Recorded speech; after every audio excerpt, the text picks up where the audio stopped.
Babul Adhan ba'da dhahabil waqt.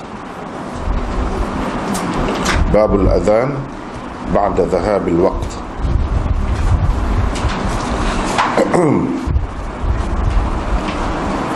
Kita tunggu sebentar, ada notas tak sikit ni.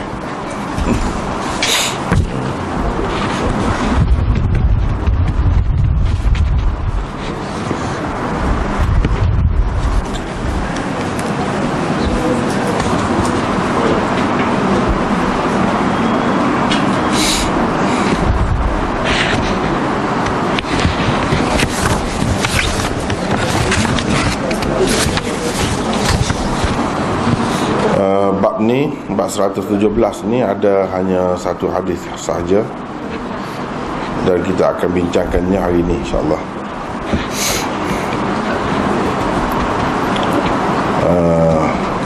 Baiklah, bila-bila itu kita baca.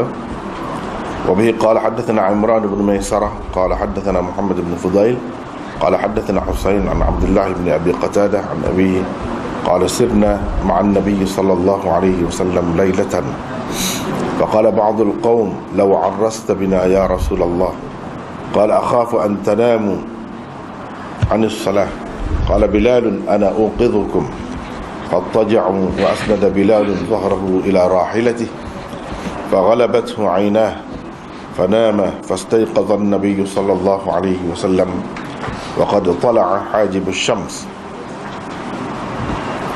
فقال يا بلال أينما قلت يا بلال أينما قلت قال ما ألقيت علي نومة مثلها قط قال إن الله قبض أرواحكم حين شاء وردها عليكم حين شاء يا بلال قم فأذن بالناس بالصلاة وتوضأ فلما ارتفعت الشمس وبياضت قام فصلى.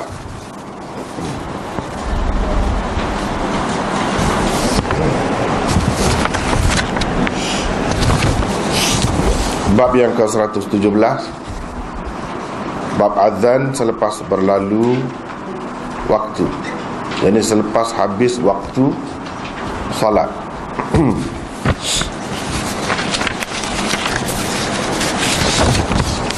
Imam Bukhari dengan sanadnya meriwayatkan daripada Abi Qatadah,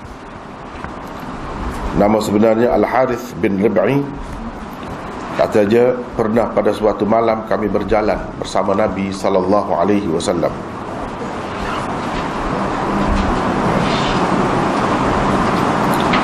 Maka ada seseorang berkata, alangkah baiknya kalau engkau berhenti berehat di penghujung malam ini bersama kami, wahai Rasulullah. Baginda berkata, aku bimbang kamu akan tertidur dan tertinggal sembahyang. Bilal berkata, saya akan kejutkan kamu. Lalu mereka pun berbaring, dan Bilal menyandarkan belakangnya pada kenderaannya, unta kenderaannya. Selepas itu dia terlelap dan tertidur. Nabi SAW terjaga ketika mana kening matahari telah pun naik. Lalu baginda berkata, wahai Bilal, mana yang kau katakan tadi? Bilal menjawab, tidak pernah dicampakkan kepada saya rasa mengantuk seperti itu. Baginda berkata, sesungguhnya Allah mengambil ruh-ruh kamu apabila dikehendakinya, dan mengembalikannya kepadamu juga apabila dikehendakinya. Wahai Bilal, bangunlah, laungkan azan untuk mengajak orang ramai bersembahyang. Setelah berwudu dan matahari sudah naik agak tinggi, sinarnya juga sudah agak cerah, ketika itu barulah Nabi SAW bangkit bersembahyang, yakni bersama-sama dengan sahabat dia lah. Itulah terjemahan kepada hadis 560 yang kita baca tadi, di bawah bab 117. Babul adhan ba'da dhahabil waqt. Bab azan selepas habis waktu sembahyang, selepas berlalu waktu sembahyang. Sebenarnya daripada bab 117 ni sampai ke 120, jadi 4 hadis, Imam Bukhari menyentuh tentang sembahyang qadha, sembahyang yang diqadha, tentang hukum qadha sembahyang. Itu dalam 4 bab ni dia sebut. Dua perkara lah yang utamanya. Satu sebut tentang qadha sembahyang, yang kedua tentang azan selepas berlalu waktu, mana bukan dalam waktu lah, bukan dalam waktu. Subuh habis dah, nak bangun pukul 9.30 kita kata lah. Pukul 9.30 tidur, pahala ke mana, nak baik ke tidak? Itu masalahnya. Jadi baik seorang kau ramah kau, kalau ramah-ramah semuanya nak baik juga, pahala ke mana? Itu persoalannya. Sebab walaupun Ibnul Munayyir mengatakan Imam Bukhari buat tajuk ni jelas, dia kata. Cuba tengok dalam nota tu. Menurut Ibnul Munayyir, Imam Bukhari menyebutkan dengan jelas tentang keharusan melaungkan azan selepas berlalu waktu sembahyang, tidak sebagaimana kebiasaannya dalam masalah-masalah khilafiyah. Kerana bagi beliau dalam masalah ini ada dalil yang kuat berupa hadis sahih. Maknanya bagi Ibnul Munayyir, salah seorang pensyarah Sahih Bukhari, dia kata tajuk ni sebenarnya jelas. Tajuk ni sebenarnya jelas. Imam Bukhari nak cerita memang ada bal, selepas habis waktu, di luar waktu pun ada juga disyariatkan bal. Imam Bukhari sebut dengan jelas azan ba'da dhahabil waqt, maksudnya ada. Bapa Imam Bukhari buat begini, kata dia sebab terang, sebab jelas hadisnya. Mana hadisnya? Inilah hadis yang kita duduk baca sekarang. Tetapi ialah pendapat masing-masing lah. Ada orang kata gitu, ada orang kata begini. Bagi saya sendirilah, saya nampak ini hadis ni, tajuk ni bukan jelas lagi. Menunjukkan begitu. Orang panggil tajuk dalam bentuk jazam. Tajuk dalam bentuk jazam ni mana jelas betul. Kalau dia nak royak betul-betul ada, dan dia setuju lagu tu lah, dia pilih waktu, dia tidak kata setakat ni, dia kena kata lagu lah. Misalnya babul azan ba'da dhahabil waqt masyru', sunnah misalnya, dia kata itu baru jelas, baru terang, baru dia bagi hukum. Kalau sekadar gini, mana tidak ada lagi hukum. Selagi tidak ada hukum, orang panggil tidak jelas tajuk tu. Tajuk tu tidak qat'i, tidak dalam bentuk jazam. Dia tajuk Bukhari ni dia ada dalam bentuk jazam. Orang panggil jazam tu maksudnya putus, jelas. Dia bagi hukum ke mana-mana. Boleh ke tidak boleh ke, sunnah ke, atau lagu mana-mana ke, bid'ah ke, haram ke, dia akan bui. Bila dia tak bui, itu makna tak jelas, dia tidak buat keputusan lagi. Cara kaedah nak faham tajuk Imam Bukhari ni, kalau dia tidak jelas gitu, mengikut kaedah yang diterima oleh ulamanya, dia nak isyarat kepada adanya khilaf dalam masalah. Saya lebih setuju hal tu. Ada khilaf, mana ada kata ada azan ni, ada yang kata tak ada. Ada yang kata boleh, ada yang kata tak boleh. Ada yang kata tak boleh. Lepas tu kita kata dah, apa tak bolehnya tu kan ada. Nanti kita bincang, bila bincang tahulah. Apa yang ada kata tak boleh tu, dia pakai aku mana. Dah terada. Kita kata terada. Dia tak terang lagi. Jadi ni sebenarnya masih belum jelas. Imam Bukhari nak mengajak kita supaya mengetahui khilaf ulama dalam perkara ni. Tak ada khilaf, tak ada khilaf. Bila dia tak ada sebut hukum tu, ada dia nak ayat ada khilaf. Misalnya al-adhan ba'da dhahabil waqt sunnah ke, haram ke, masyru' ke, dia tak ada kata tu. Bila tak ada tu, maknanya dia nak isyarat kepada khilaf. Benda ni ada khilaf. Memang khilaf ada pun. Kalau dia buat ke mana-mana keputusan tu, ataupun kita kata khabar, cerita tu ada sunnah ke, bid'ah ke, haram ke, masyru' ke, itu baru orang panggil jelas, jazam, dalam bentuk yang qat'i, mana dengan ada hukum. Sedangkan di sini tak ada begitu. Kalau ada, itu hanya pendapat masing-masing lah yang ditakdirkan. Pendapat masing-masing yang ditakdirkan. Jadi kalau nak kira takdir, orang lain boleh kata juga lagu lain, boleh kata juga tak jelas. Nak kata Imam Bukhari tak jelas, tak boleh. Tapi kok mana-mana pun bagi Ibnul Munayyid, dia kata memang gitu dah lah, jelas dah, tak apalah, masing-masing pendapat. Imam Bukhari mengemukakan hadis Lailatul Ta'ris di bawah bab ini.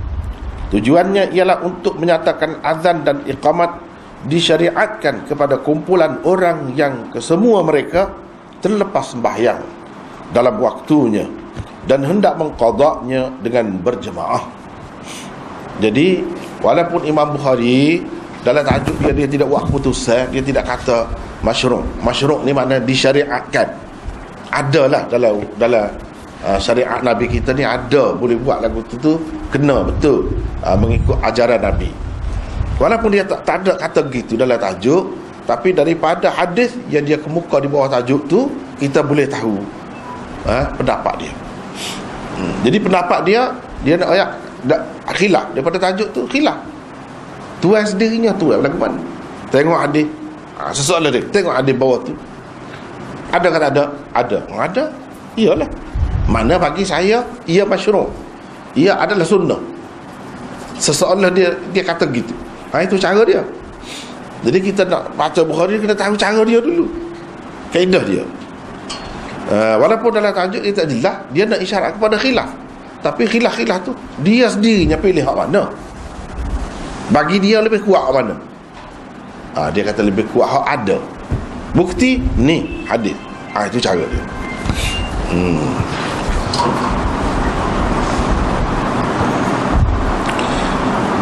Tapi hak dia kata ada tu, kalau kita ramai-ramai sebab hak Nabi ni lah, tertidur sampai lepas subuh. Lepas subuh matahari naik. Jadi semua tak sembahyang belakang. Lepas tu nak bersembahyang belakang lah. Jadi nak bersembahyang belakang tu sunnahnya sembahyang sore-sore. Itu masalah qadar tu. Masalah qadar tu. Sebab di luar waktu dah. Masalah qadar. Jadi kena sembahyang sore-sore ke sembahyang ramai-ramai? Jawabnya sembahyang berjemaah.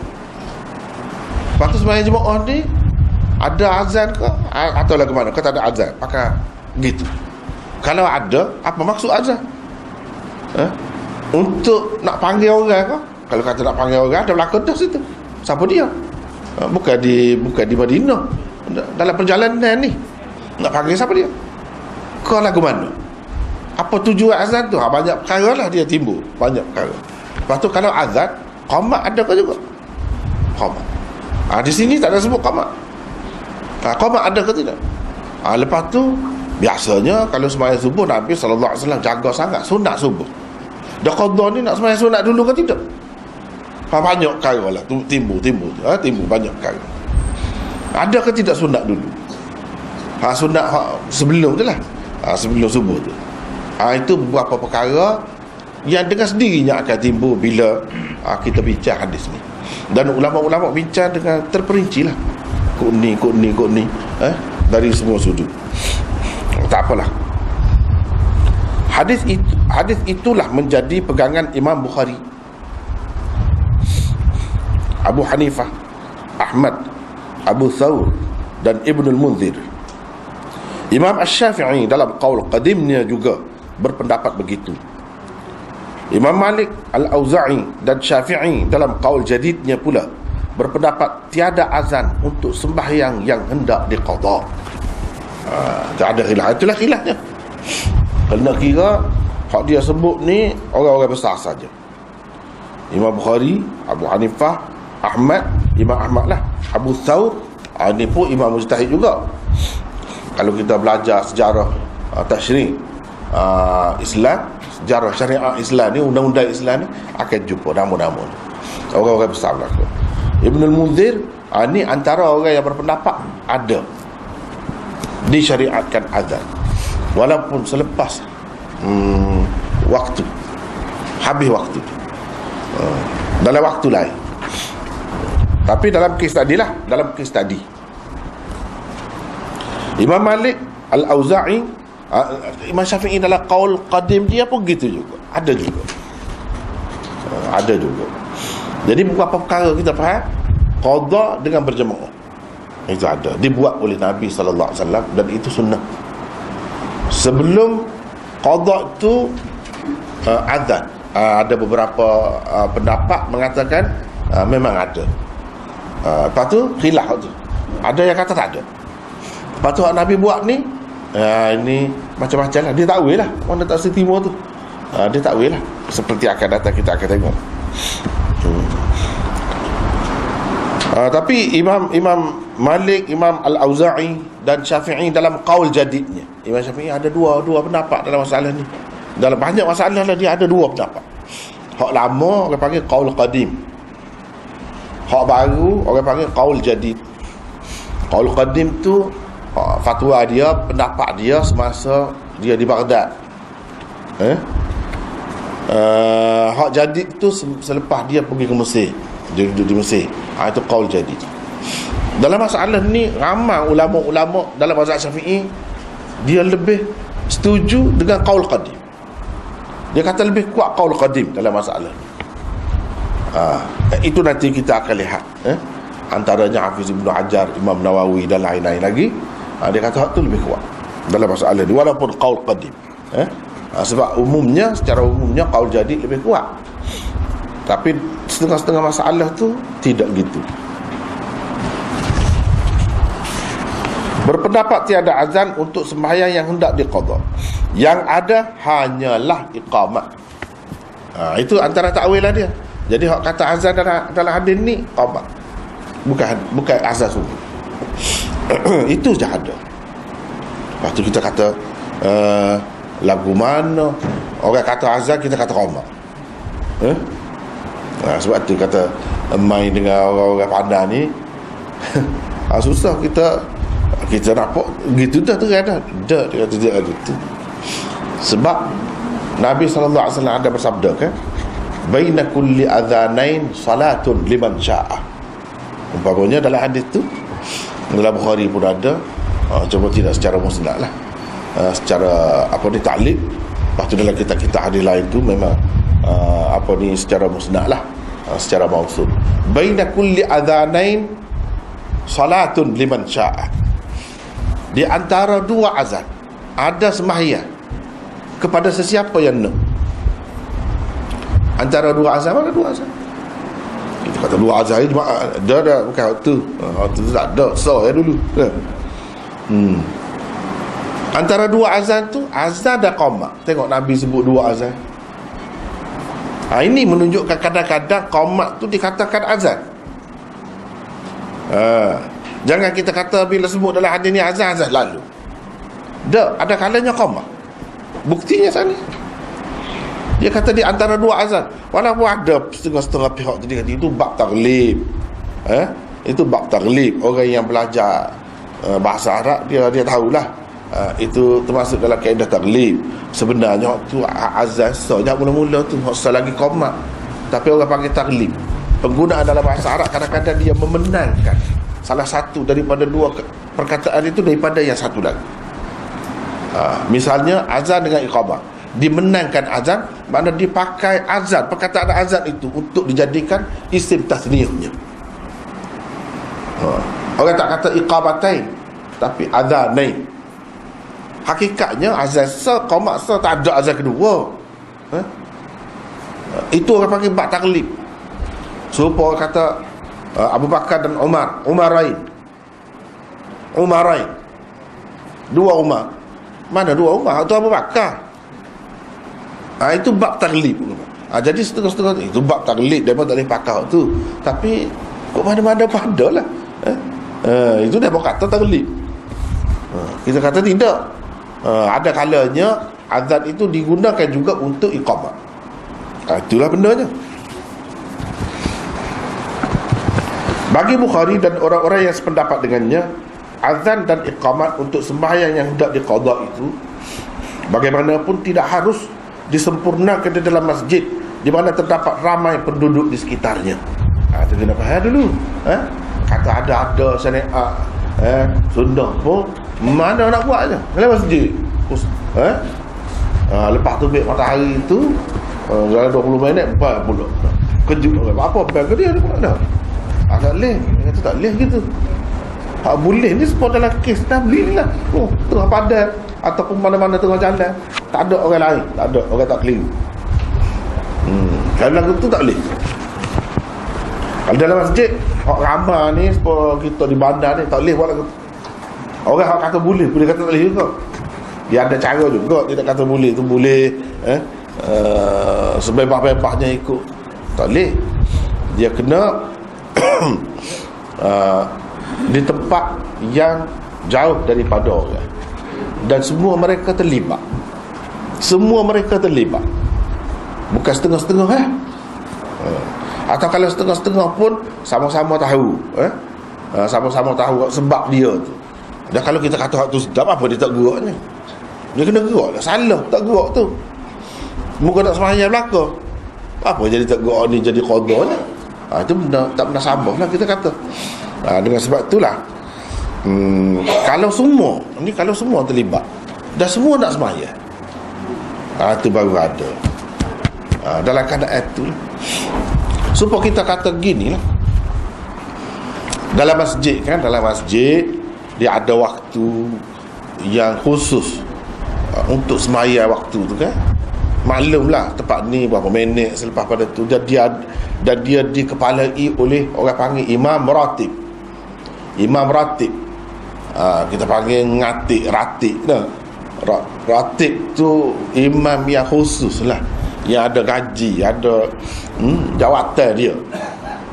Hak tu dia ada masa tertentu, dan dia dalam masa yang khusus itu, hak rasmi tu memanglah duduk sepuluh kita maklum lah, tempat tu imam penuh gitu. Itu cara dia sembahyang hak asal tu, yang dikepalai oleh imam ratib tu. Setelah selesai dah sembahyang tu, hak lain kumpulan mari nak sembahyang. Situ hak semua lainnya dia tidak duduk tempat tadi, tempat tu imam tu.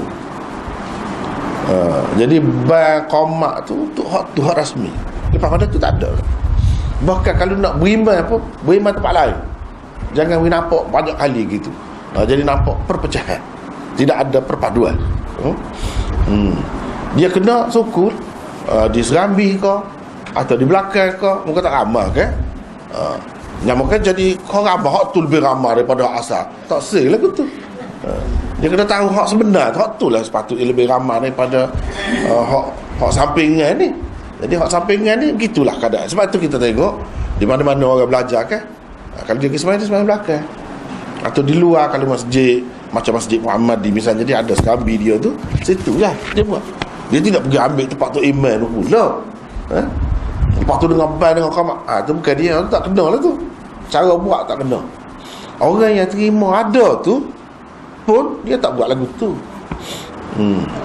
Dia tak buat lagu tu. Apatah lagi Imam Syafi'i dalam qaul jadid dia, di negeri hak pakar mazhab Syafi'i tentu tidak ada. Sebab tu tak ada.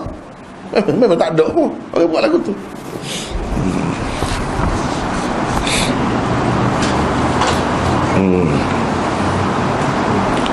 Kerana ia boleh mengelirukan mereka. Ia hanya khusus dengan kumpulan orang yang kesemua ahlinya terlepas sembahyang di dalam waktu seperti yang telah berlaku kepada Rasulullah sallallahu alaihi wasallam dan para sahabat pada malam ta'ris itu. Malam ta'ris katanya. Arrasa yu'arrisu ta'risan. Lailatul ta'ris. Ta'ris ni dalam bahasa Arab, jangan faham setengah orang tu dia tak faham, dia kata urs, aris, arus, itu makna pengantin, malam pengantin. Itu kan sini bukan malam pengantin ni. Lailatul ta'ris ni. Ta'ris ni maksudnya dalam perjalanan, setelah lama berjalan, penat dah, maka berhenti di hujung malam. Berhenti rehat di hujung malam untuk tidur, untuk berehat. Itulah yang dikatakan ta'ris. Itulah yang dikatakan ta'ris. Malam berhenti di penghujung malam untuk berehat. Ada dalam perjalanan tu pernah Nabi berhenti biasanya di hujung malam untuk berehat. Itulah yang dikatakan ta'ris.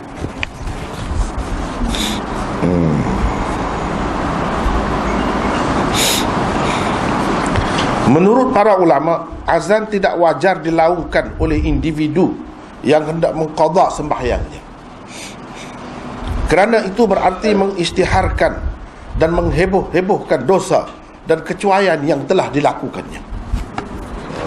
Itu sebabnya. Jadi kita bangun lewat sembahyang subuh, matahari terbit tinggi gitu semua dah, tahu-tahu bai dalam rumah,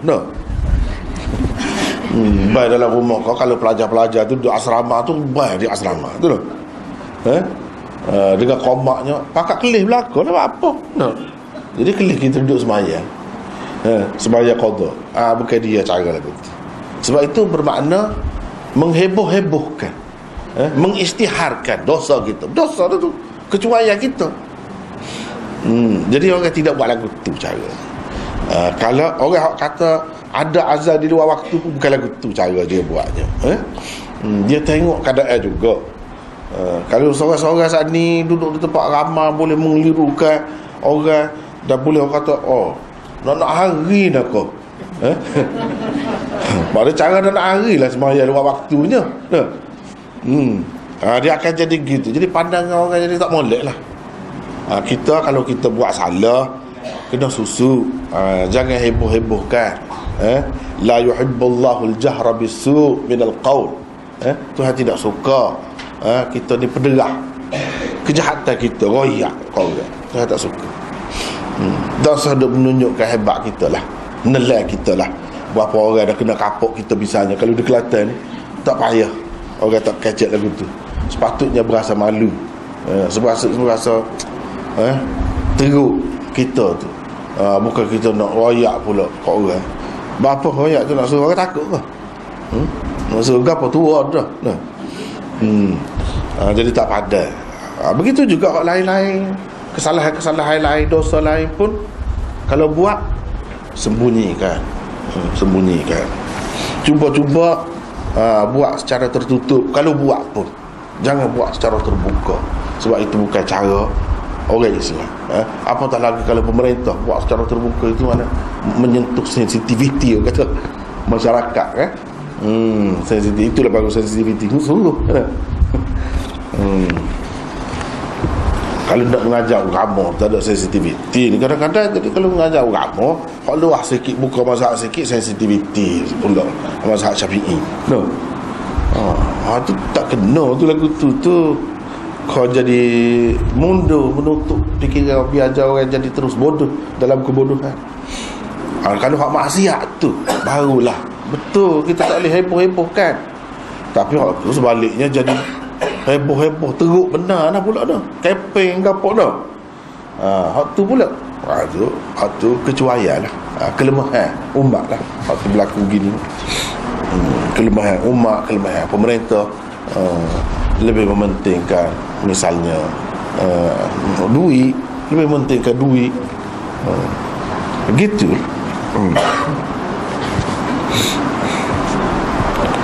Apa yang patut dilakukannya ialah mengerjakan sembahyang yang hendak diqadha itu secara diam-diam.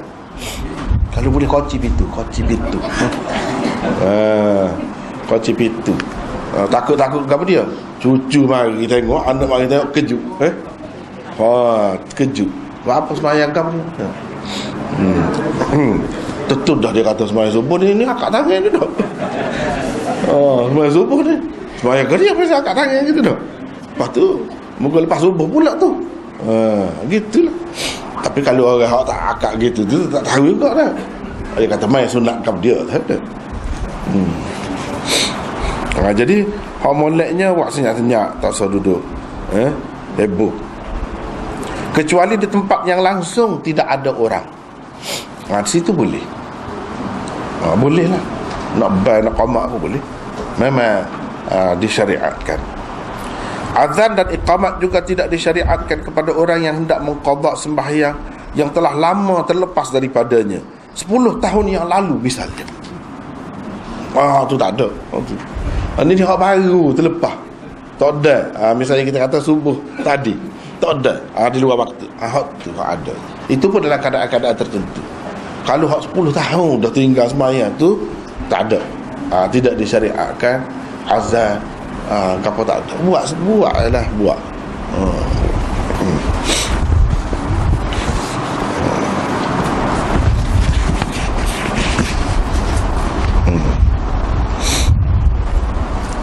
Hafiz Ibn Hajar An-Nawawi dan ramai lagi tokoh-tokoh dalam mazhab Syafi'i lebih cenderung kepada qaul qadim Syafi'i dalam masalah ni. Mana-mana Syafi'i, tokoh-tokoh Syafi'i itu syaratnya, kita duk perhati syaratnya dia tu juga ahli hadis. Misalnya Hafiz Ibn Hajar Syafi'i tapi ahli hadis. Imam Nawawi Syafi'i tapi ahli hadis. Dia lebih cenderung kepada qaul qadim Syafi'i dalam masalah ni. Sebab apa? Dalilnya terang, hadisnya ada dan sahih hadis itu. Situ kita boleh tengok beza tu. Dalam mazhab Syafi'i pun banyak jenis juga. Ulama-ulama tu ada yang jenis kuat usul dari segi hadis ni kurang dia. Jadi syaratnya hak kuat hadis. Hak kuat hadis tu dia akan utamakan qaul qadim mazhab Syafi'i. Untuk nak tahu qaul qadim mazhab Syafi'i kau lebih kuat atau qaul jadi dalam sesuatu masalah tu, hak mana-mana boleh baca kitab lah, kitab Arab. Boleh tengok Al-Ashbah wa Nazair karangan As-Suyuti di akhir dia sebut. Ada tak banyak mengikut mereka hak ni qaul qadim lebih kuat daripada qaul jadi. Sekitar 20 masalah gitu sekitar 20 masalah. Tetapi itu secara kasar. Apabila kita perhatikan perincian perbahasan ulama dalam kitab-kitab ni, sebenarnya lebih lagi daripada itu. Lebih, banyak lagi lebih.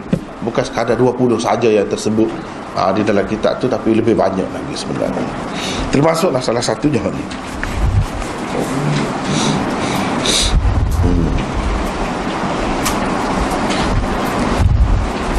Lantaran adanya beberapa hadis sahih dan terang tentangnya.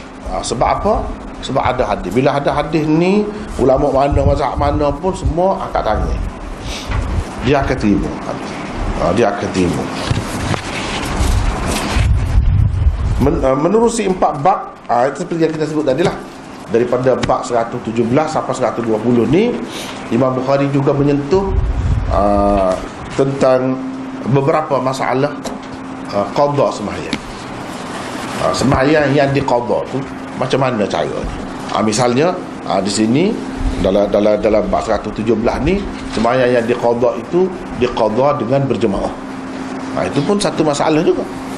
Diqadha dengan berjemaah. Kemudian kalau nak tengok qadha lagi, qadha ni selalu kau kena beralih tempat dulu atau kena lepas waktu-waktu tertentu dulu, ke lagu mana? Itu banyak pula perinciannya, khilafnya pula. Kalau mazhab Hanafi, dia tidak pegang dengan hadis ni, dia pegang dengan hadis Imran bin Husain. Dalam Bukhari pun ada, dalam Muslim ada, dan lain-lain pun ada. Iaitu dia kata Nabi SAW lepas daripada bangun tu tidak sembahyang situ. Nabi SAW pindah tempat dengan sahabat-sahabat dia pergi ke lain. Jadi mereka kata sebenarnya pergi ke lain tu sebab matahari duduk tengah naik. Tidak betul-betul naik lagi. Dia baru boleh selepas cerah matahari tu cerah. Padahal kalau kita tengok tu tak boleh tengok dah matahari tu. Becak jadi. Tidak kuning mula-mula naik boleh lagi. Selepas tu tak boleh. Lepas tu baru boleh sembahyang bagi mazhab Hanafi. Sebab apa? Waktu tu termasuk dalam waktu dilarang. Jadi tak boleh sembahyang. Jemaah kau seorang kau tak boleh berlaku. Jadi kalau tengah-tengah nak naik kena tunggu dulu lah. Jadi Nabi SAW pindah ni, ambil masa ni apa sebab? Dia kata sebab masa tu masa yang dilarang. Dia faham tu lah. Masa tu adalah masa yang dilarang. Jadi Nabi SAW pindah tempat. Ada pula yang kata lagu lain. Yang kata lagu lain. Sebabnya hadis tu ada beberapa hadis tu. Antaranya ada orang yang mengatakan sebab Nabi kata, "Mai, pergi pindah daripada tempat ni. Ini adalah lembah yang ada syaitan," kata Nabi. Jadi dengan sebab tu, bukan dengan sebab masa tu tak boleh qada ke apa, waktu tu tak boleh qada. Tidak. Sebab tempat tu. Jadi pindah ke lain. Ada juga yang kata begitu. Tetapi yang lebih tepatnya ialah pendapat jumhur ulama, iaitu ketika tengah matahari naik pun boleh. Boleh juga qada. Bila-bila masa. Qada ni bila-bila masa. Tidak kata syarat nanti tunggu dulu 20 minit bila naik. Kalau mazhab Hanafi sekitar 20 minit setelah matahari tu naik barulah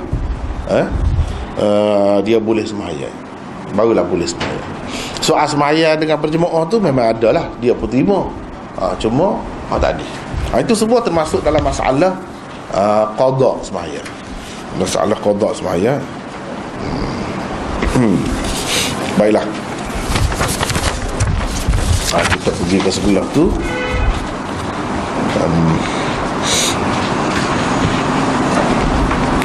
Jadi hadis Abu Qatadah ini, dia kata pernah pada suatu malam kami berjalan bersama Nabi SAW. Dia sebut gitu, berjalan ni dalam perjalanan mana? Jadi ulama-ulama pensyarah hadis ni cuba cuba menentukan perjalanan mana. Alagi kalah klik. Jadi setengah-setengah ulama tu dia berpegang dengan hadis Abu Hurairah yang diriwayatkan oleh Muslim. Dia pegang dengan tu, dia yakinlah bahawa peristiwa yang tersebut di dalam hadis Abu Qatadah ini telah berlaku ketika Nabi SAW pulang dari perang Khaybar. Perang Khaybar berlaku pada tahun yang ke-7 Hijrah. Jadi ketika balik perang tu, setengah-setengah ulama pegang begitu. Sebahagian yang lain pula tidak menerimanya. Tetapi ada juga tafsir, dia kata tak jelas ni. Hal ni tak boleh kata gitu. Termasuk Hafiz Ibn Hajar, dia tak seterima pendapat orang yang mengatakan ini ketika balik daripada perang Khaybar, tak jelas kata dia. Sebab apa? Hadis Abu Hurairah tu kalau kita tengok isi dia berbeza dengan hal ni. Berbeza dengan hal ni. Maka ada seseorang berkata, alangkah baiknya kalau engkau berhenti berehat di penghujung malam ini bersama kami, wahai Rasulullah. Molek benar kalau berhenti di hujung malam. Inilah ta'risnya, Lailatul Ta'ris ni.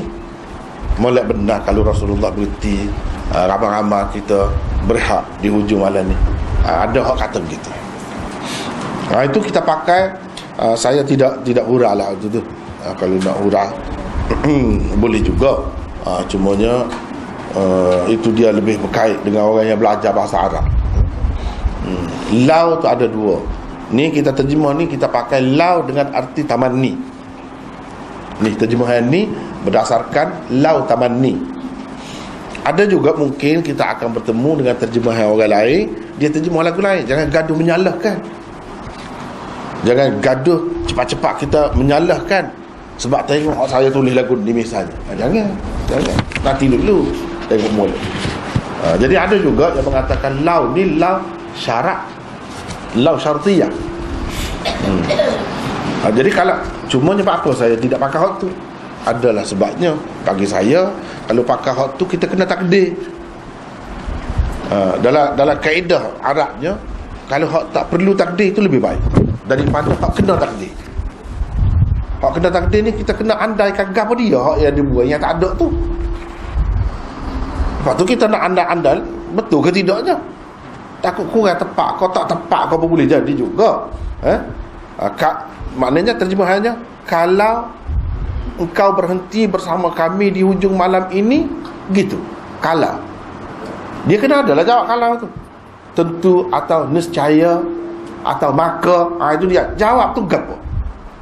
Jadi takdirnya mengikut kebanyakan ulama sebut lakana ahsan. Nescaya itu comel lah, molek lah. Nescaya. Jadi hak tu dia takdir tak ada sini. Kalau kita pakai lau ni, lau taman ni, tak payah takdir dah. Itu kelebihannya. Jadi dalam masalah kita nak pilih hak mana satu, itu pun kena ada kaedah juga. Nak terjemah tu boleh lah, kutub pun boleh. Tapi hak mana lebih baik? Hak mana lebih baik? Apa ni, kalau kita kata tabanni ni, harapkan nampak tu bergaluh tu, beradab tu dengan Nabi SAW, lebih beradab, lebih sopan nak banding dengan kalau tu. Itulah sebabnya.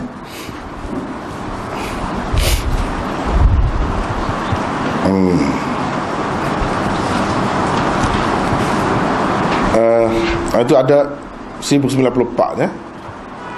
Nota tu. Jadi cerita ni kalau kita tengok dalam hadis-hadis kan yang berbeza-beza, kita akan nampak macam beberapa kali berlaku kepada Nabi SAW peristiwa hal lagu ni terlepas sembahyang subuh ni. Jadi sembahyang subuh ni di luar waktu, lepas daripada terbit matahari ni, bukan sekali. Setengah-setengah ulama kata sekali ya, sekali je. Termasuk yang kata sekali ni Maulana Anwar Shah Kashmiri, dia kata sekali ya. Ini semua ni gini-gini ni, ini takbir perawi saja berbeza ni. Orang ni kata gini, orang ni kata gini, orang ni sebut apa yang tidak disebut oleh orang tu sebenarnya sekali ya, dia kata. Tetapi saya tak setuju dengan tu. Hafiz Ibn Hajar, Kirmani dan ramai lagi yang lain-lain mengatakan beberapa kali. Qastallani, Jalaluddin Asyuti dan lain-lain mengatakan beberapa kali. Hak tu dah sama. Sebab apa? Mungkin dia ada sebab masing-masing. Kalau orang kata hanya berlaku sekali, dia ada sebab dia. Sebab kita boleh fikirnya, dan memang disebut pun dalam kitab-kitab, dia kata tak pernah sama kalau banyak kali berlaku pada Nabi SAW. Sebabnya kalau nak berlaku sekali benda sabar lah benda lagu ni. Sebab tinggal semaya kan Nabi tu dia katakan dia tidur mata dia tapi hati dia tak tidur. Jadi kalau banyak kali berlaku ni lagu mana? Kalau sekali tu benda sabar lah, sekadar nak menyatakan ada berlaku kepada Nabi sendiri. Itu maksudnya dia lebih nak beradab, nak mengatakan benda-benda tak molek tu kurang berlaku kepada Nabi SAW sendiri. Yang ni lebih nak membersihkan Nabi SAW. Itulah maksud dia, baik juga. Tetapi kalau kita tengok kepada cerita kandungan hadis tu, dia berbeza sangat. Berbeza sangat, bercanggah bahkan.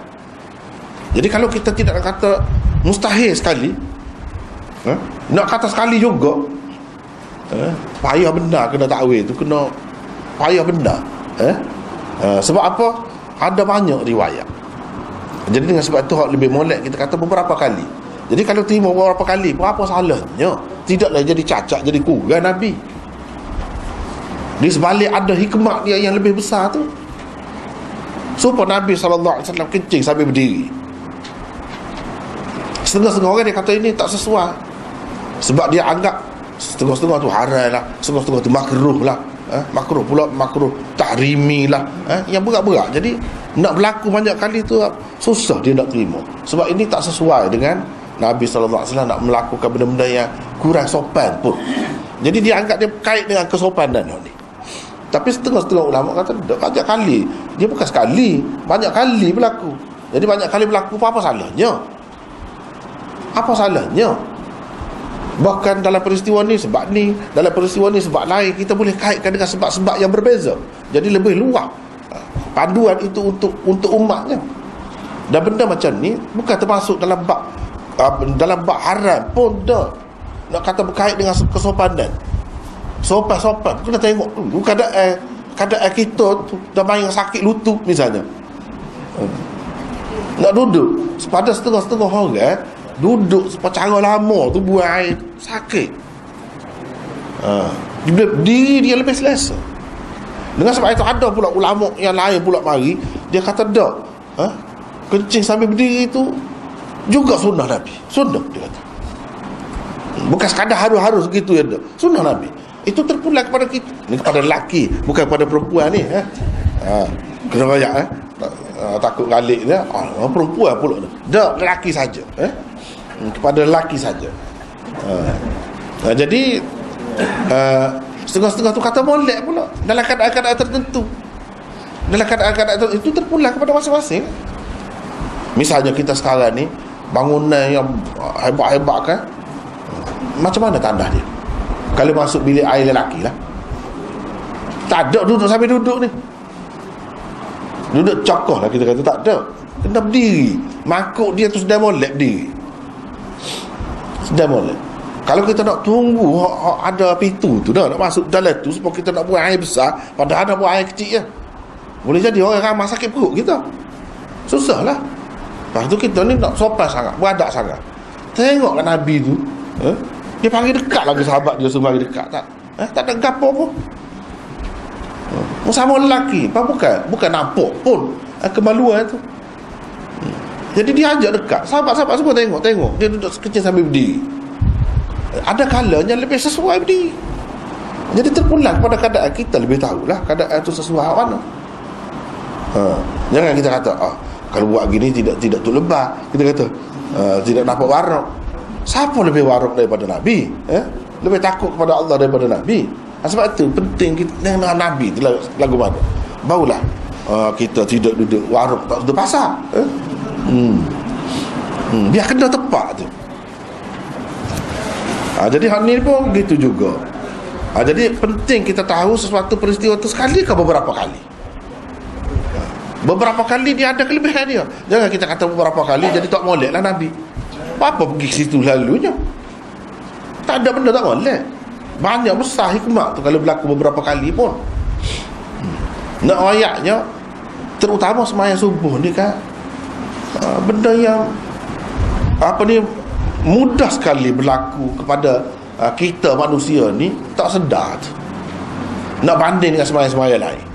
Sebab apa? Daripada tidur nyenyak. Jadi kalau kita kata Nabi tak pernah berlaku, mungkin kepada orang-orang umat yang taat, yang setia kepada Nabi, dia akan berasa sedih benar, berasa bersalah benar. Sebab apa? Sebab aku telah beberapa kali berlaku. Tapi kalau kita tengok Nabi beberapa kali, setara dia tu hamba yang dipilih oleh Allah beberapa kali, nak ayat benda ni dia berkait dengan kejadian asal manusia. Jadi kita tidaklah kecewa, sedih sangat. Itu faedahnya. Selain daripada nak menunjukkan Nabi SAW ni bukan Tuhan. Kalau dia Tuhan, la ta'khudhuhu sinatun wala naum, itu Tuhan. Ngantuk pun tidak, tidur pun tidak. Ni tak, ngantuk pun ada. Dalam setengah-setengah riwayat dalam cerita ni, Nabi berapa kali nak terbalik atas unta dia tu. Dipegang dia oleh sahabat, takut jatuh, ngantuk Nabi. Lepas tu tidur sampai jenak lah. Itu bendanya. Jadi banyak faedah. Jangan kita tengok dari sudut tak molek saja. Dari sudut tak molek. Benda yang berlaku tu sebagai pengajaran, panduan untuk kita. Untuk kita. Baik, cuba kita tengok sini. Para ulama berbeza pendapat tentang berapa kalikah telah berlaku kepada Rasulullah dan para sahabat peristiwa terlepas sembahyang subuh setelah mereka berhenti berehat di penghujung malam dalam perjalanan. Khilaf. Ada yang kata sekali, ada yang kata 2 kali, ada yang kata beberapa kali. Lebih lagi daripada itu. Sesetengah ulama berpendapat ia telah berlaku sekali sahaja. Tetapi tokoh-tokoh muhaddithin seperti Qadhi Iyad, Hafiz Ibn Hajar Al-Asqalani dan As-Suyuti berpendapat ia telah berlaku beberapa kali. Beberapa kali. Sekurang-kurangnya 3 kali. 3 kali jelas 3 kali. Jadi kita terima hak 3 kali itulah maulid. 3 kali. Mungkin ada lebih lagi daripada itu, tapi tak berapa jelas dah. Hak jelasnya 3 kali. Sebab apa yang kita tahu kata 3 kali? Kalau tengok riwayat tu berbeza sangat. Tak mungkin peristiwa yang sama. Jadi nak inilah kerja panggil ulama hadis. Nak menentukan hak ni sekali ke tidak bukan senang. Kena belak sakai merah mata kata. Nak tahu dah pasti hak ni. Hak ni kata gini, kena macam tengok. Pas fikir nilai, tengok. Nilai tengok sendiri. Apa dia? Kata apa dia yang berbeza je. Kena tengok belakang. Menurut Ibnul Arabi, ia telah berlaku sebanyak 3 kali di sepanjang kehidupan Rasulullah sallallahu alaihi wasallam. 3 kali. Sama seperti kencing sambil berdiri jugalah. Beberapa kali. Dia tidak sekali. 3 kali. Tu jelas 3 kali. Ni pun 3 kali.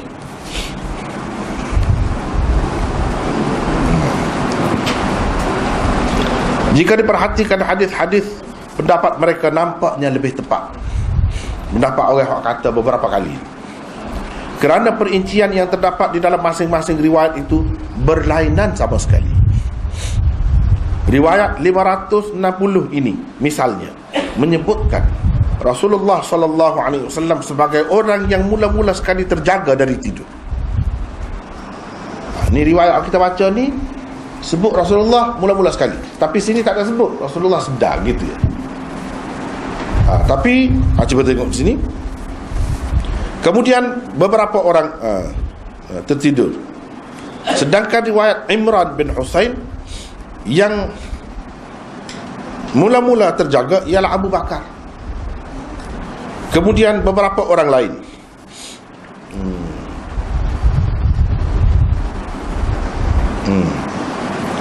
Kemudian baru Umar terjaga. Sebaik terjaga Umar dengan suara yang kuat bertakbir beberapa kali, menyebabkan Rasulullah sallallahu alaihi wasallam terjaga. Dia sebut dalam itu, Nabi ni sedakih Umar duduk takbir, Allahu Akbar, Allahu Akbar. Mana teruk kita terlepas maya ni, memang geresah jadi, gelisah. Kita senang-senang lepas maya ni, tak ada gapo. Pupuk ni gelisah, tak ada arah rasa kita takbir. Lalu Nabi sedar. Tu hadis Imran bin Husain. Hadis Abu Qatadah tak ada sebut gitu. Bahkan dalam beberapa saluran riwayatnya menyebutkan Nabi mula-mula sedar. Itu kan beza tu. Kalau kita kata tak ada beza, tak ada beza kan apa guna perawi kecek lagu tu tak kemah lah. Ni dia ayat gitu kemah perawi tu kan perawi molek ke tu. Bukan perawi jenis bercelaru, perawi yang waham. Ya jenis apa ni tak boleh nak pegang putih lah, kecek.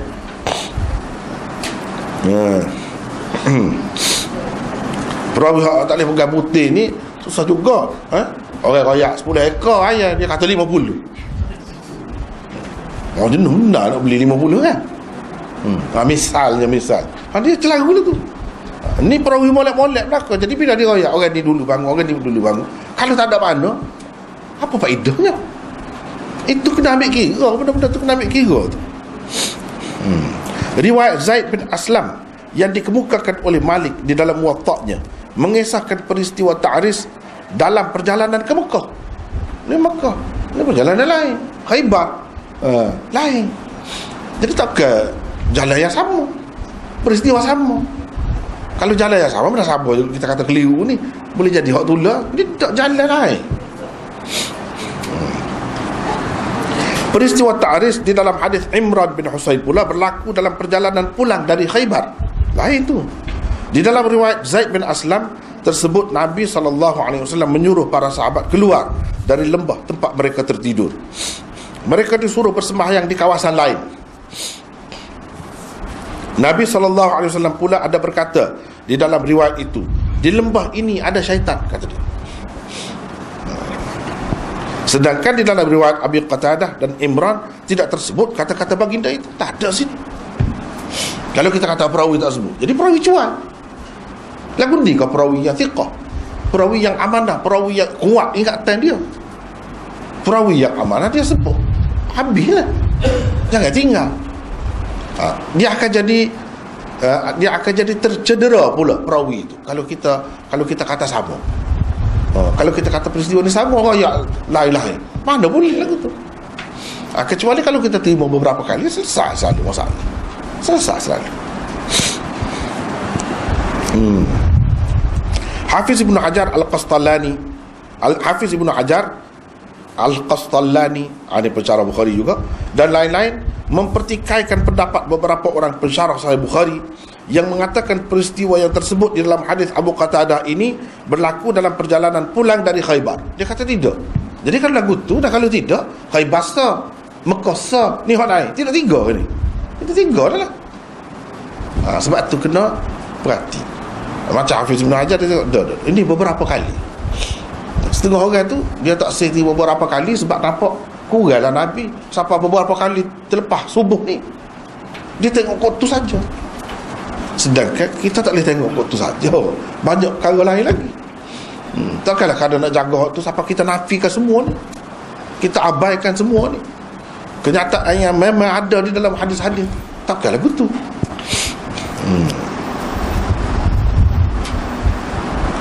Abu Qatadah, hadis Abu Qatadah ini berlaku baik.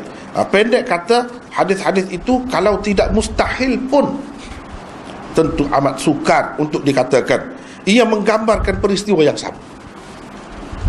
Itulah tak sebala. Nah, tak sebala kan kita kata susah nak terima ni peristiwa yang sama kalau lagu ni. Cuba demo buat.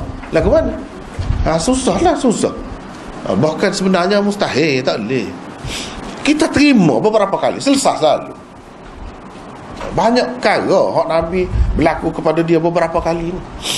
Misalnya apa ni, kita kata orang kita, tempat kita ni kan umumnya yang mengikut mazhab Syafi'i di sini, bila pagi jemaah tu kan baca surah Sajdah tu. Lepas tu zahirnya nampak macam 3 rakaat, tidak 3 rakaat. Nampak. Pasal apa tu? Ada tu. Baca Sajdah tu kan, moga sujud tilawah gapo. Jadi baca sombong. Setengah orang lain dia kata bid'ah tu lagu tu. Nabi tidak buat sombong, dia kata. Cuma dia ada kaedah usul orang panggil. Kaedah usul, pada kalau Nabi SAW melakukan sesuatu perkara tu 3 kali lebih. 3 kali, tak apa dah. Kita nak buat sombong tu pun tak apa. Tidak jadi bid'ah. Itu dia ada kaedah. Jadi bagi orang yang buat tu, kita tak boleh kata bid'ah. Sebab apa? Nabi bukan sekali buat tu. Walaupun dia tidak buat nak kali jemaah pun, paling tidak 3 kali. Dalam sejarah hidup dia ada buat. Bahkan lebih lagi. Kalau hak tu lebih lagi. Dan kalau lebih lagi, apa tak boleh buat so? Dengan sebab tu kadang-kadang setengah-setengah benda ni kalau cepat sangat bid'ah kan jadi susah juga. Jadi kacau, jadi bercelaru, pening kepala, sakit kepala. Jadi kena tengok dulu. Kalau macam khilaf macam tu ada kaedah, kita terimalah. Tolak asal. Tolak asal. Kecuali kalau tak lagi, tak lagi. Kena royak, tak boleh. Selagi boleh, kita kena hormat satu sama lain. Misalnya kunut subuh, ada tak sah kunut subuh. Dia kata hak ni tak kuat, tak apalah. Hak ni kata kuat, dia pakai. Tak ada hadis pun. Cuma hak ni kata hadis tu sudah masuk. Ya, dia buat kata sudah masuk. Dia kata tidak masuk lagi, masih khilaf lagi. Jadi kita kena terima lah. Kita tak boleh buat, tak apa. Tapi jangan kata bid'ah. Jangan kata bid'ah. Banyak perkara hak lagu tu. Jadi kena jelas benda biar pasti. Dan kalau benda tu memang jelas bid'ah, kena kata bid'ah. Tak boleh gidah tu. Tak boleh lah. Tak boleh kita nak kata bid'ah hasanah ke apa pula. Tak ada pasal tu. Tak ada pasal. Terima saja. Memang benda ni tak ada. Kalau selagi ada, kita akan melera. Kita akan melera, kita akan meraih. Selagi ada. Itu caranya.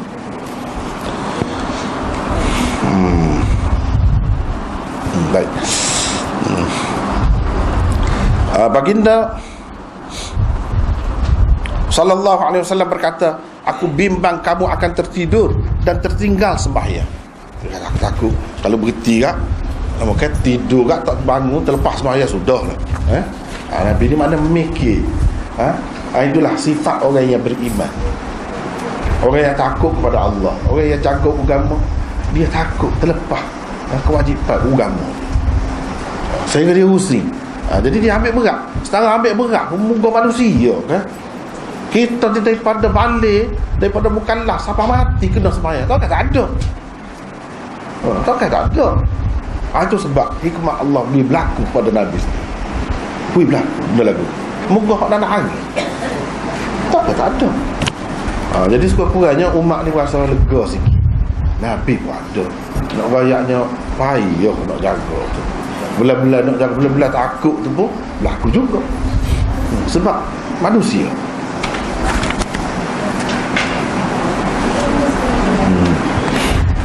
Baginda berkata, begitu.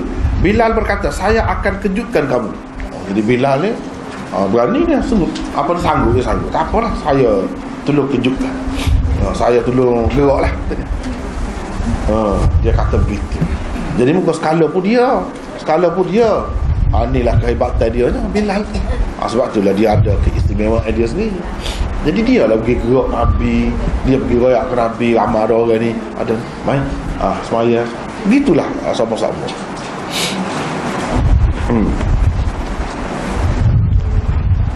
Lalu mereka pun berbaring dan Bilal menyandarkan belakangnya kepada unta kenderaannya. Jadi pada kenderaannya tu unta lah. Dia pun nyandar di unta dia. Nyandar bila-bila tengok arah ke timur lah. Timur tak matahari. Nak naik, tengok. Selepas itu dia terlelap dan tertidur. Dia sendiri pun tidur. Awak nak berlaku ni lagu tu lah. Kalau dah nak berlaku ni lagu tu. Nabi SAW terjaga ketika mana kening matahari telah pun naik. Kening matahari telah pun naik tu maknanya kan dia bingkai, dia berkikai begitu. Bulatan dia tu tidak semua sekali naik. Sebahagian tu naik. Tengah naik lah. Tengah naik. Jadi hak ni cuba tengok. Dalam riwayat lain dia sebut matahari panas kena belakang Nabi, kena belakang sahabat-sahabat tu panas. Ni kalau baru naik dia tak panas lagi. Tidak pukul belakang, ni disebut pukul belakang. Ini menunjukkan panas. Apa ni tinggi dah tu hari. Ini menunjukkan peristiwa yang berbeza.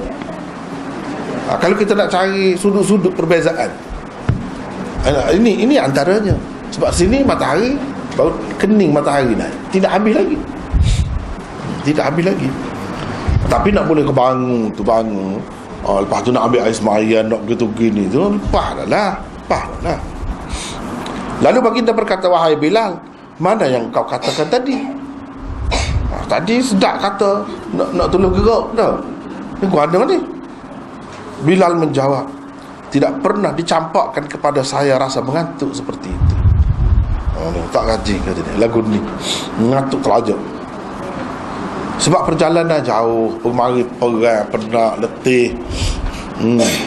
Lepas pada tu hujung malam tidur. Biasalah orang-orang yang tidur hujung malam, baca kau gapo-gapo lah ahli ilmu, dia akan ada ini masalah dia. Ini masalah dia. Apabila terlelap tu memang tak dengar, sedar ayak lah jan deras setara mana. Pasal jan tu deras. Tak dengar, tak tahu hati.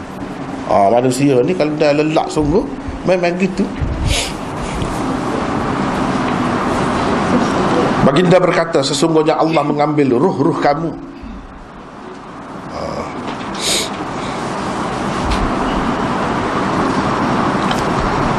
Ruh-ruh kamu apabila dikehendakinya, dan mengembalikannya kepadamu juga apabila dikehendakinya. Jadi dia kata Allah ambil ruh. Allah ambil ruh. Jadi kita kata kalau ambil ruh mati dah. Ni macam mana ambil roh kembalikan mati ke, ni lagu mana? Sebab tu kita buat ada nota di situ. Hadis ini bersesuaian sekali dengan Al-Quran, di mana Allah berfirman di dalam surah Az-Zumar, Allahu yatawaffal anfusa hina mautiha wallati lam tamut fi manamiha fayumsiku allati qada 'alayha al-maut wa yursilu al-ukhra ila ajalin musamma inna fi dhalika la ayatin liqaumin yatafakkarun. Maksudnya Allah mengambil ruh-ruh hidupan ketika matinya dan yang belum mati di waktu tidurnya. Maka dia tahanlah yang telah dia tetapkan kematiannya, yakni ruh-ruh hidupan yang telah dia tetapkan kematiannya, dan dia melepaskan ruh-ruh yang lain ke badannya sampai waktu yang ditetapkan. Sesungguhnya pada yang demikian itu terdapat tanda-tanda kekuasaan Allah bagi kaum yang berfikir. Jadi di sini kok mana ni? Ambil ruh, ambil nyawa, anfus. Kalau kita kata nyawa setengah orang, kita terjemah jiwa, tak apalah, lebih kurang je. Lagu mana ambil ni tak mati ni. Jadi itulah, tidak semestinya berlaku kematian apabila Allah mengambil ruh seseorang,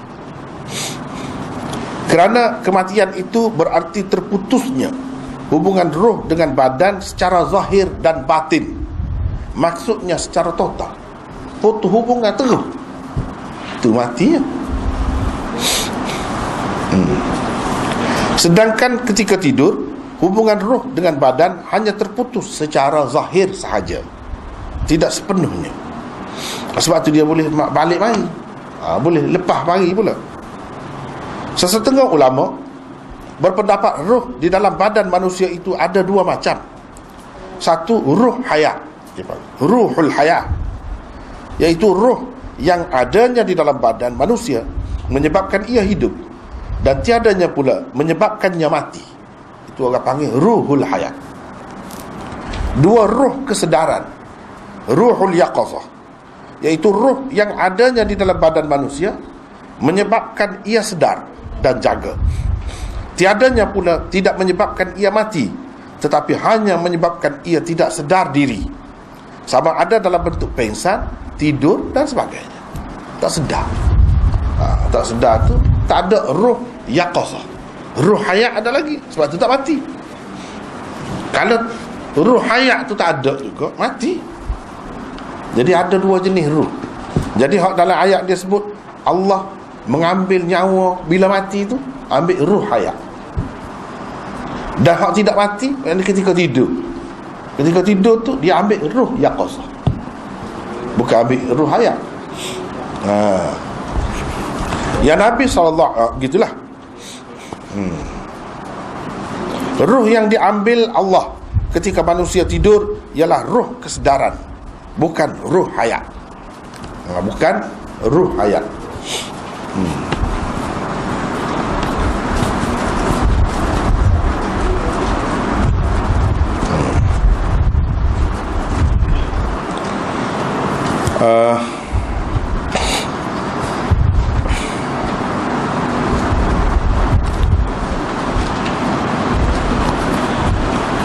Kemudian ialah kalau perbahasan banyak lagi dalam kitab-kitab fiqh, dia ada sebut banyak lagi tentang ruh-ruh ni perbahasannya. Ada hayat kan, kita nak sembelih hayat, nak sembelih apa-apa tu, dia kena ada hayat mustaqirrah, jangan hayat mazbuh.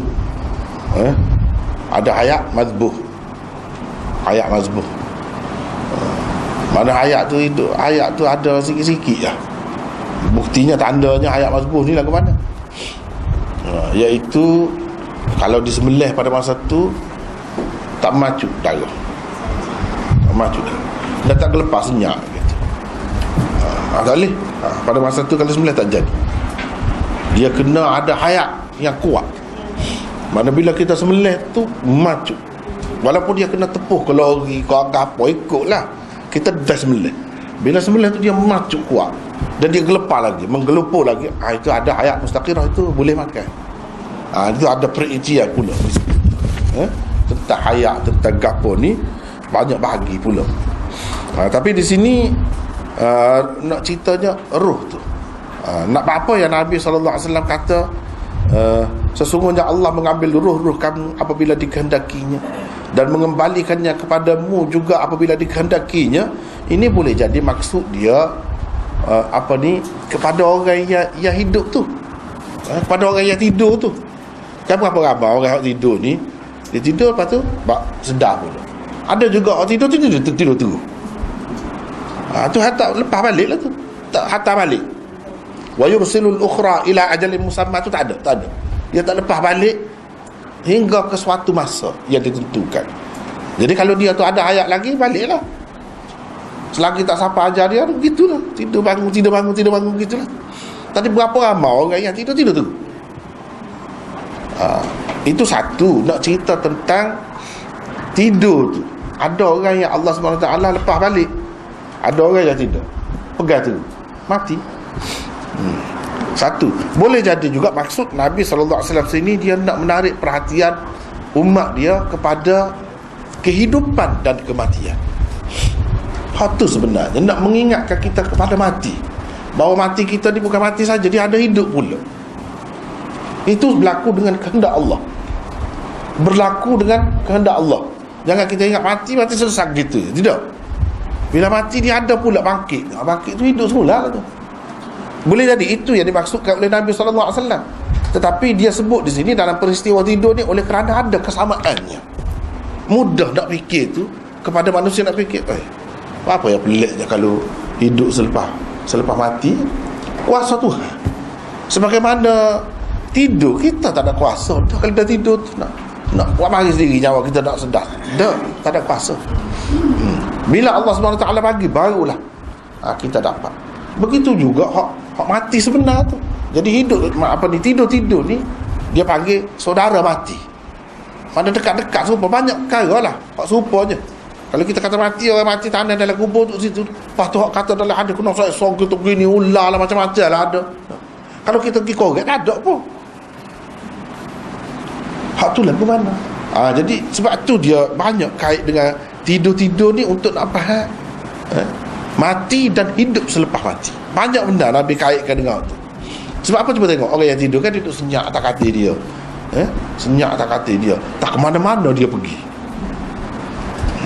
Kok sedih pun ada juga, menakut pun ada juga, mimpi dia tu kan ada. Mana orang lain tahu, orang tengok tak ada apa.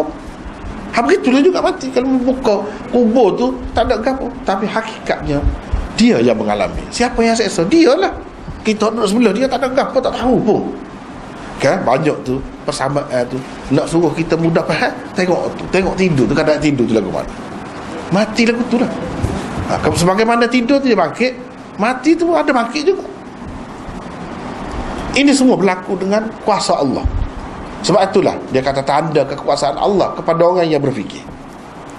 Kepada orang yang berfikir. Jadi dia sebut sini nak mengingatkan kita kepada penghujung hidup kita dalam dunia ni. Lepas pada tu ada pula bangkit. Jangan ingat berhenti sekat tu. Sebagaimana orang yang tidur, dia tidur ialah, lepas pada tu dia bangun. Wahai Bilal, bangunlah, laungkan azan untuk mengajak orang ramai bersembahyang. Pergi bah Bilal, kata dia. Jadi dia suruh bah. Sini lah maksudnya. Jadi bah tu habis waktu dah ni. Ni lah maksud tajuk kita untuk bincang ni. Bah ni di luar waktu dah. Ada Nabi sendiri suruh, menunjukkan ada lah apa nak pertikaian. Sunnah lah. Paling tidak kita kena terima dalam keadaan lagu ni, dalam kes lagu ni. Yalah orang lain pun tak kata dia pergi ban di masjid tu, pergi ban di masjid. Orang lain pun tak kata gitu, hak terima tu. Untuk mengajak orang ramai bersembahyang. Jadi ajak orang ramai, kita kata ajak kepada dia. Dan moga ada situ belaka.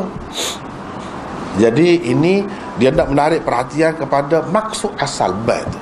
Maksud utama, tujuan utama dia nya untuk ajak orang. Selain daripada tu, dia bukan hak tu saja je benda yang ada dalam ban tu. Selain daripada tu, ia adalah sunnah untuk sembahyang. Kalau tahu dah pun memanglah orang khomak tu tak tahu lagi kau. Tahu itu memang sunnah sembahyang, termasuk dalam sunat sembahyang yang dilakukan sebelum sembahyang. Jadi bila begitu, tak timbul masalah nak ajak orang, tak ada ajak pun, tak ada ajak pun ada juga benda tu. Cumanya yang jelas maksud dia, yang zahirnya ialah untuk mengajak orang bersemayam. Itulah asalnya, maksud yang lebih besar aja. Orang ramai mengajak orang ramai bersembahyang. Jadi di sini cuba kita tengok nota di situ.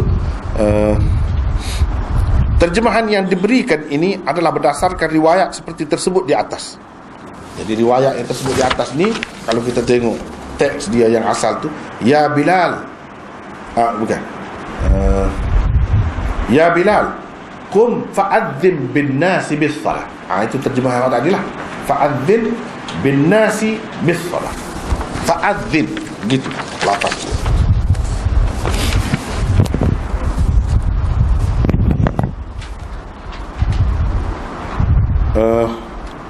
Jadi terjemahan kita bagi di atas tu berdasarkan hadis yang kita tengok tadi. Ya Bilal fa'adzin bin nasi bis salah. Berdasarkan riwayat Al-Mustamli menurut Al-Qastallani dan Al-Kushmayhani menurut Hafiz Ibn Hajar, bukan fa'adzin bin nas di sini. Hak Nabi kata, bukan fa'adzin. Kalau azin fi'il amar, daripada azzana yu'adzinu ta'zina. Bukan fa'ad, tetapi fa'adzinin nasa. Mana tak ada ba' tu, dan tak ada sabdu pada zal tu. Mana azin. Azin itu dia apa ni, daripada azana yu'dzinu idzanan. Itu kalau dari segi fi'il dia lah, tasrifnya daripada azana yu'dzinu idzanan, bukan daripada azana yu'adzinu. Dah. Ni maknanya perbezaan nuskhah Bukhari itu, perbezaan lafaz hadis tu. Ada yang kata Nabi kata azin, ada yang kata azim, sebab dekat kata dekat tu. Ni dia dengar lagu ni, ni dia dengar lagu ni. Dia dua tu kalau kata gini beza, kalau kata gini lagu lain jadi makna dia. Cuba perhati molek, cuba perhati molek. Kalau begitu maka artinya bukan lagi laungkan azan untuk mengajak orang ramai, tetapi beritahulah kepada orang ramai. Itu maksud azinin nas bis salah. Beritahulah kepada orang ramai. Beritahu ni tidak semestinya dengan band. Sinilah ulama kata tak ada band tu. Dia pegang dengan hadis ni juga. Cuma hadis ni berdasarkan riwayat azin, bukan adzin. Berdasarkan riwayat azin, bukan adzin. Sebab itu dia kata tak ada. Ada dalam hadis ni. Kalau dia mau kata adzin, kita tak terima adzin. Sebab ada dalam setengah-setengah riwayatnya azin. Kalau azin ada bagi tahu kau kan. Bagi tahu kau kita nak sembahyang. Okey, sembahyang jemaah. Bagi tahu gitu. Jadi tak ada komak pun tak ada juga. Gitu dia faham.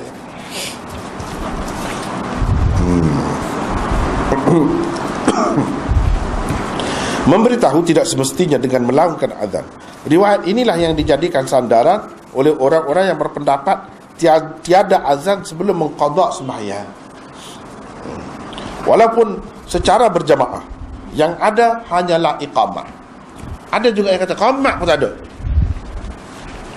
Tu nanti kita, siapa dia yang kata begitu? Siapa dia yang kata qamat saja? Siapa dia yang kata ada azan dan ada iqamah? Tu kemudian. Dah ke Pabi ni? Dah ke Pabi? Aja ni.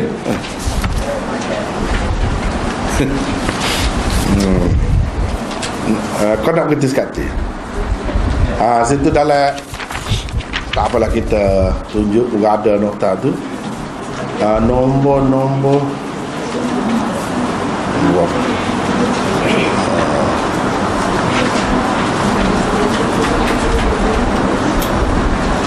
ni. Kesimpulan yang kita buat nombor ni tu, itu bincang panjang. Siapa dia yang kata ada ba, ada qamat? Siapa dia yang kata ada qamat saja? Siapa dia yang kata tak ada ba, tak ada qamat? Dan apa pegangan masing-masing? Kenapa begitu? Sebab dia ada riwayat yang berbeza-beza lah. Itulah reka ceritanya. Ada riwayat yang berbeza-beza. Jadi semua tu boleh berlaku, ikutlah nak ikut pandang pun tak apa. nak ikut mana pun tak apa. Rasanya kita tak ada kalau pergi pun panjang pula tak puas hati pula kalau cepat-cepat kan. Nak cepat-cepat boleh.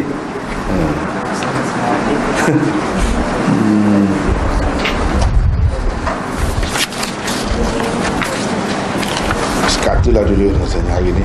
Kita sambung semula insyaAllah.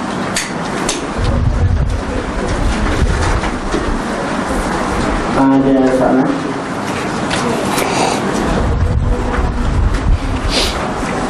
Silakan.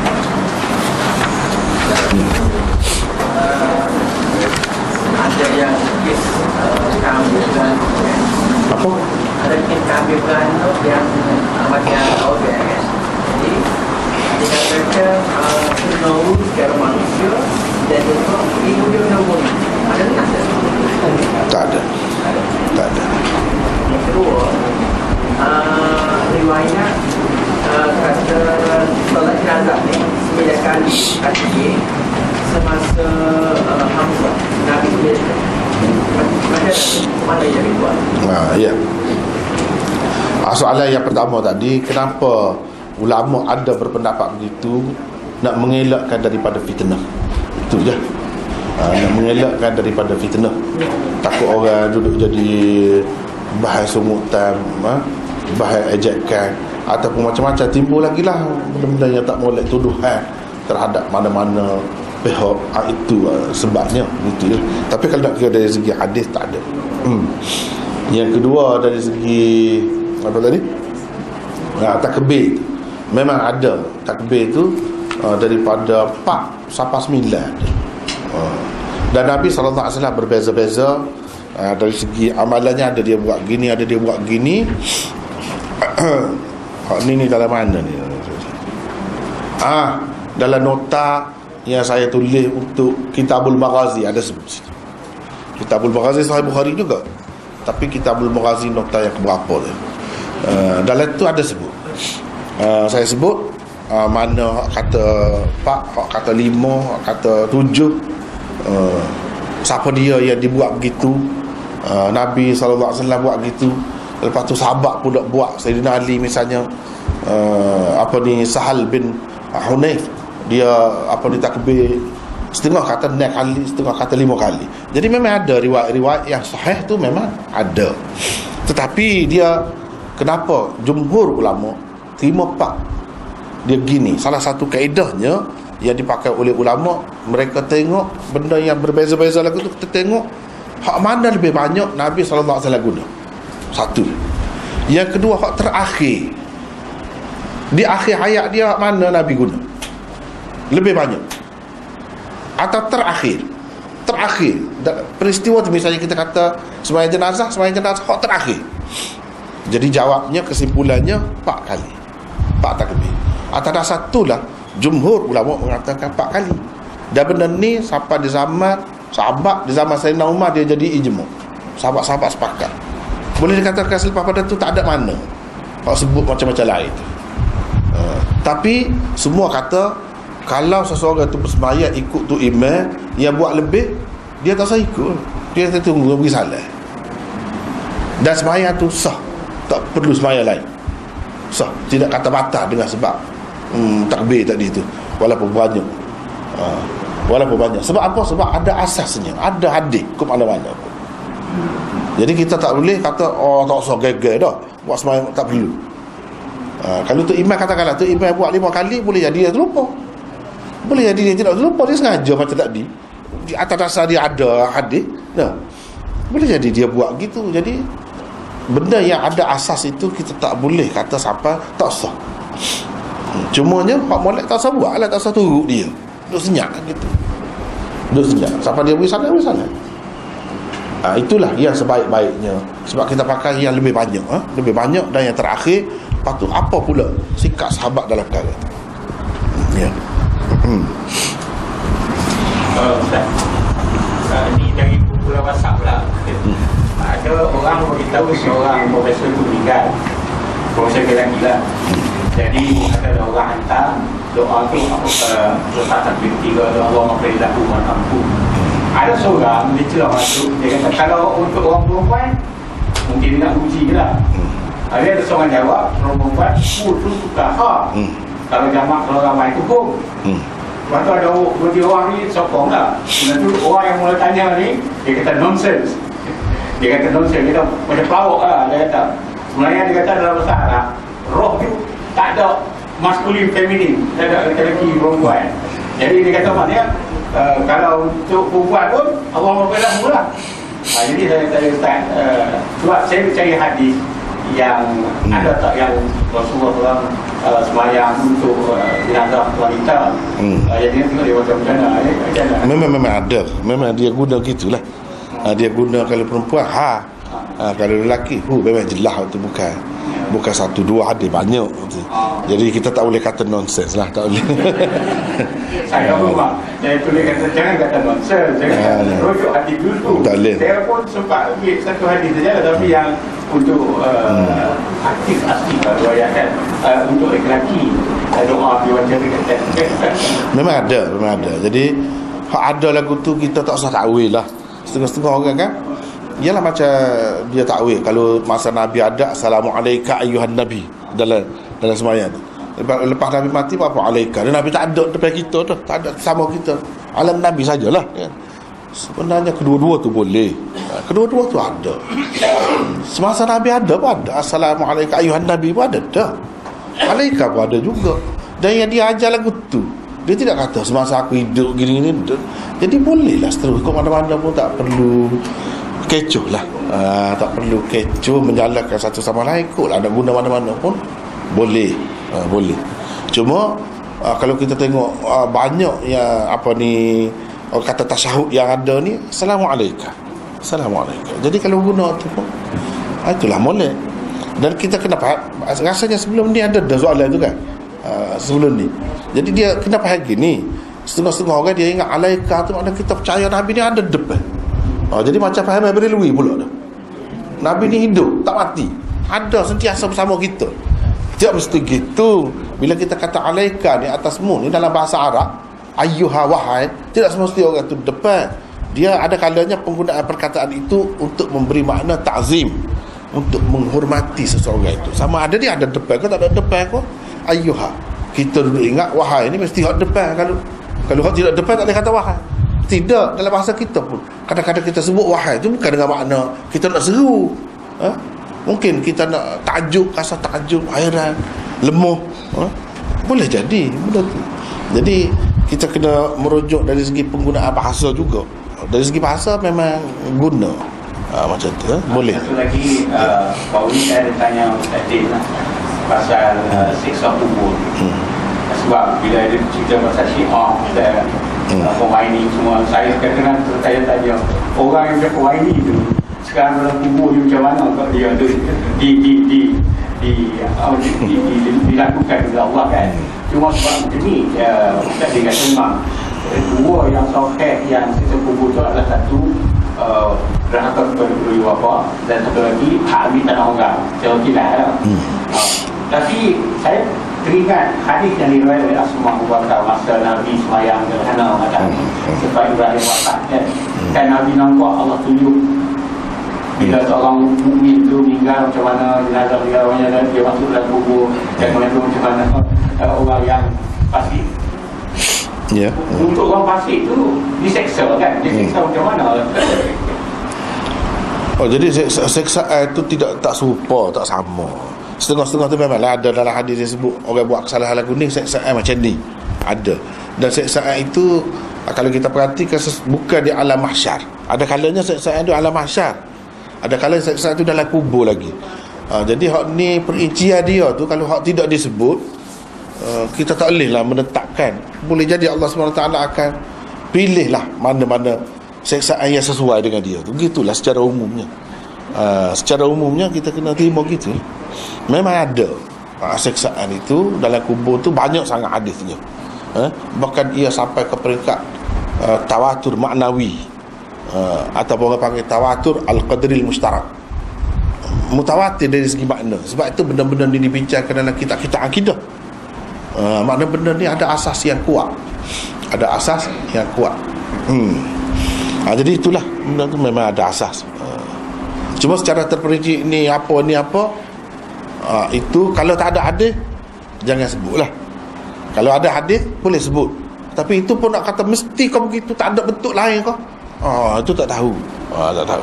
Mungkin kalau dia ada kesalahan-kesalahan lain pula, ada bentuk siksaan yang lain pula, itu kita tak tahulah.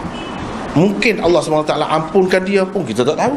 Kalau Allah SWT ampunkan, tak ada dah lah. Azab tu walaupun ada pun, asalnya walaupun disebutkan ada, tapi kalau Allah SWT sudah ampunkan dia, maka tak ada lah. Antaranya orang tu lah dalam apa ni, itulah hadis yang kita sudah baca dulu, orang yang kencing tak jaga kencing dia tu, dan orang yang duduk mengacung sana sini tu kan ada seksa dalam kubur tu, jelas hadis tu diseksa. Cuma dia sebut umum gitu lah, seksa dalam kubur. Seksa lagu mana tak ada sebut situ. Tapi secara umumnya kita terimalah ada siksa kubur, itu memang ada, dan itulah pegangan Ahlussunnah wal Jamaah. Cuma khilaf pula, kalau kata tubuh dengan roh saja ataupun kedua-duanya, itu pun ada khilafnya. Tapi benda ni ada dalam kitab-kitab akidah. Kalau ada khilaf, memang ada khilaf pun. Sebab itu dia panggil termasuk dalam furu' akidah, bukan usul akidah. Bukan usul akidah. Dia termasuk dalam furu' akidah. Ginilah kalau kita bandingkan dengan mimpi tadi. Orang yang mimpi tu kan, bila dia berasa seksa, bila dia berasa sedap, roh dia saja ke? Tentu dia berasa sekali dengan tubuh dia lah. Kepada dia, walaupun kita tengok di luar ni tak ada apa-apa, kepada dia tu tubuh dia lah juga. Gitulah, kepada dia yang merasa. Jadi kita kena ambil kira gitulah sekurang-kurangnya. Sebabnya ada kalanya tubuh ni hancur lebur, tak tahu mana. Tak tahu mana. Dia keadaannya jadi seperti orang yang mimpi itulah. Orang mimpi tu, dia pergi ke mana? Dia jalan berasa penat tu. Ataupun suka, dia berlari-lari, dia duduk guling situ, mandi situ, suka. Dia sekali ke tubuh dia lah tu. Bukan roh. Setengah ulama kata, dah, itu roh dia. Cuma roh tu dalam rupa tubuh dia lah. Macam-macam lah pendapat tu. Itu perincian tu kita tak perlu pergi situ. Memang ada lah orang kata begini, tapi nak buat pegangan mesti begini. Tidak. Tidak begitu. Cuma seksa kubur ada. Itu je lah.